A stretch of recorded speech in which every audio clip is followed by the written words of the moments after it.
disbelief at this loss. They came to reflect at a memorial set up outside Makita's Cookies where Dolph was shot and killed Wednesday afternoon. Jeudi, Cassie a été interrogée par l'avocate principale de Diddy, et cela a donné lieu à une image qui pourrait bien changer le cours du procès. Alors, sans plus attendre, entrons dans le vif du sujet. Le procès a débuté vers 11h, heure locale, et Cassie a été appelée à la barre pour la 3e fois. L'avocate de Diddy a immédiatement commencé son interrogatoire en demandant à Cassie si elle était amoureuse de Diddy et si elle connaissait une facette de lui que le public ignorait, ce à quoi elle a répondu oui dans les deux cas. L'avocate a ensuite demandé à Cassie si elle savait que Diddy l'aimait également, ce qu'elle a nié, ajoutant que Diddy l'avait trompée et blessée, mais qu'elle était toujours revenue vers lui parce qu'elle était amoureuse. L'avocate de Diddy a ensuite montré des SMS datant du début de leur relation, dans lesquels on pouvait lire des messages d'amour que les deux s'étaient envoyés. Dans l'un des messages de Diddy, il écrivait « Baby girl, je t'aime tellement que j'en pleurerai ». Dans un autre échange d'emails datant de 2010, Cassie lui disait qu'elle allait se coucher et qu'elle l'aimait, ce à quoi il répondait « Je t'aime tellement que cela remplit toute ma vie ». Avec cette déclaration, les avocats de la défense ont tenté de réfuter la première déclaration de Cassie. L'avocate est ensuite passée au freak-offs et a demandé à Cassie pourquoi elle avait initialement accepté de participer à toutes ces sessions. Cassie a alors expliqué à nouveau qu'elle voulait simplement rendre Diddy heureux, ce à quoi l'avocate a répondu « Donc uniquement pour le rendre heureux ?» Cassie a ensuite expliqué à la cour qu'elle n'avait jamais voulu participer à ces sessions avec des hommes payés, mais qu'elle l'avait fait uniquement pour faire plaisir à Diddy, et plus tard, parce qu'elle avait peur des conséquences si elle ne le faisait plus. L'avocate de Diddy a alors montré un SMS de Cassie dans lequel on pouvait lire « Je suis toujours prête à m'éclater » et dans lequel on pouvait voir des photos d'elle, ce à quoi le procureur a fait objection, qui a été accepté. Cassie a alors chuchoté quelque chose à l'oreille du juge, qui a ensuite interrompu l'audience après seulement 1 heure pour une petite pause. Après quelques minutes, le contre-interrogatoire a repris et Cassie a été interrogée sur plusieurs SMS très explicites qui montraient qu'elle semblait également apprécier ses activités. Dans un message où Diddy demandait une séance, Cassie a même écrit « J'ai hâte ». Le jury a ensuite vu un échange entre les deux, dans lequel Cassie disait à Diddy qu'elle commençait à avoir des sentiments contradictoires à propos de toutes ces séances. Elle a écrit « Je suis partagée entre le désir et la répugnance. Au début, quand nous étions amoureux, je ne remettais rien en question. Cela me semblait tout à fait normal, mais j'avais peur de devenir juste la petite amie avec laquelle tu assouvis tes fantasmes. » L'avocate a ensuite demandé si le premier album de Cassie avait connu le succès et si elle était à l'époque une star montante, ce que Cassie a de nouveau confirmé. Elle a ensuite demandé à Cassie si elle comprenait qu'en portant plainte contre Diddy, elle avait détruit toute sa carrière, ce à quoi Cassie a répondu « Oui, je comprends ». L'avocate a ensuite présenté les préférences de Diddy comme faisant partie d'un mode de vie échangiste et a déclaré que la plupart des gens trouvaient peut-être cela étrange, mais que cela ne constituait pas pour autant un trafic d'êtres humains. Elle a ensuite demandé à Cassie si Diddy avait influencé sa confiance en elle, et Cassie a expliqué qu'il l'avait certes rabaissée, mais qu'il l'avait aussi très souvent encouragée. Elle a admis qu'il l'appelait « reine » et a déclaré qu'il avait une énergie inspirante.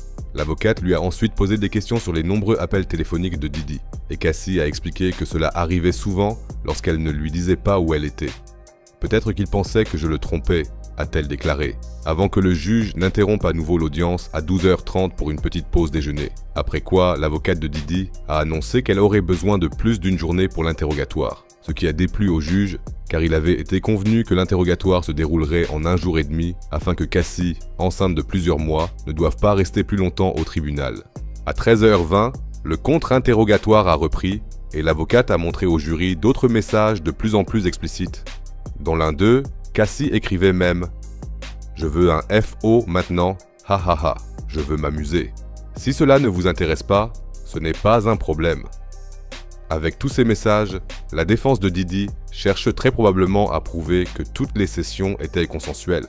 L'avocate a interrogé Cassie sur Kim Porter, l'épouse de Diddy à l'époque, et lui a demandé si elle était jalouse d'elle, ce qu'elle a confirmé en disant « J'étais un peu jalouse », et en expliquant que cela lui brisait parfois le cœur de voir Kim avec Diddy et ses enfants.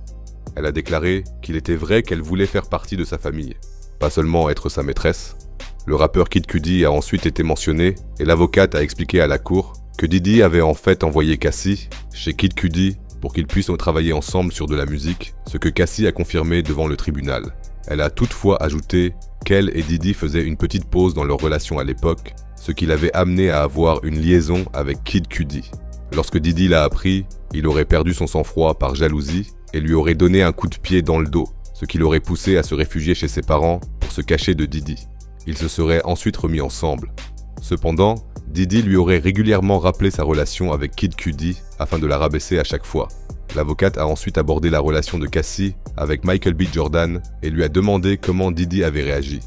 Elle a répondu qu'elle n'avait pas vu sa réaction car elle n'était pas présente lorsqu'il l'a appris. Cependant, il aurait essayé de la contacter pendant plusieurs jours. L'avocate a ensuite demandé si Diddy se rendait souvent chez ses parents pour parler de leurs problèmes, ce que Cassie a confirmé, ajoutant qu'elle était même présente lors de certaines rencontres. Interrogée sur sa consommation de drogue, elle a déclaré qu'ils avaient expérimenté différentes substances. Après quoi, l'avocate a informé le jury que Diddy avait souhaité que Cassie cesse sa consommation régulière à l'été 2016. Interrogée sur la réaction de Diddy lorsqu'il a découvert qu'elle avait consommé d'autres drogues sans lui en parler, elle a répondu en un seul mot, explosif. Il aurait même demandé au dealer de Los Angeles de ne plus lui vendre de drogue. Cassie a ensuite expliqué que Diddy avait remarqué les effets secondaires de sa consommation et lui avait recommandé de consulter un médecin. Il y a même eu des moments où il s'est inquiété pour sa santé mentale. L'avocate a ensuite évoqué la procédure civile distincte contre Diddy, dans laquelle Cassie l'accusait d'avoir laissé sa petite amie se balancer au-dessus du balcon de son appartement, et a expliqué que Cassie n'avait pas vu l'incident présumé elle-même et qu'elle n'en avait entendu parler qu'après coup, ce à quoi Cassie a répondu « J'ai vu ce que j'ai vu ». Une nouvelle pause a ensuite été observée à 16h, avant que l'interrogatoire ne reprenne 20 minutes plus tard. Diddy ayant été accusé l'année dernière d'avoir ajouté des substances illicites à l'huile pour bébé qu'il utilisait, Cassie a été interrogée à ce sujet. Elle a clairement indiqué que l'huile n'avait jamais contenu de drogue pendant leur relation. L'avocate a ensuite évoqué la vidéo divulguée à l'hôtel et a montré au jury des SMS dans lesquels Diddy demandait à Cassie une séance la veille de l'incident, ce à quoi Cassie répondait « Chérie, j'ai vraiment envie d'une séance, mais je ne veux pas me faire de mal », car elle avait la première de son film le lendemain. Cassie a ensuite expliqué au tribunal qu'elle ne voulait pas qu'il pense qu'elle ne souhaitait pas participer à la séance et qu'elle avait finalement cédé. L'avocate a ensuite interrogé Cassie sur les drogues consommées ce soir-là. Cassie a répondu qu'elle ne se souvenait plus du début de la session et qu'ils avaient très probablement pris de la MDMA ou de l'ecstasy avant que l'avocate ne lui demande si elle avait déjà pris des pilules périmées ou de mauvaise qualité, ce que Cassie a de nouveau confirmé. On lui a ensuite demandé si les drogues étaient peut-être de mauvaise qualité cette nuit-là, ce qui suggère probablement que Diddy était irresponsable ou altéré à ce moment-là. Cassie a répondu « Je n'en ai aucune idée ». À 17h, heure locale, le juge a clos l'audience et Cassie doit maintenant témoigner une dernière fois devant le tribunal le lendemain. Cependant, cette journée de procès laisse entrevoir la stratégie que la défense de Diddy va adopter devant le tribunal. Elle présente Cassie comme une ex-jalouse, aussi dérangée que lui, qui souhaite maintenant se venger et obtenir son argent. Si elle y parvient, Diddy ne serait finalement condamné que pour violence domestique, ce qui équivaudrait à un acquittement, car même les blessures graves sont prescrites après 5 ans dans la plupart des États. Nous verrons bien comment cela évoluera et je continuerai bien sûr à suivre l'affaire pour vous. Si vous ne souhaitez rien manquer, veuillez vous abonner à la chaîne et activer la cloche. Prenez soin de vous et à bientôt pour la prochaine vidéo.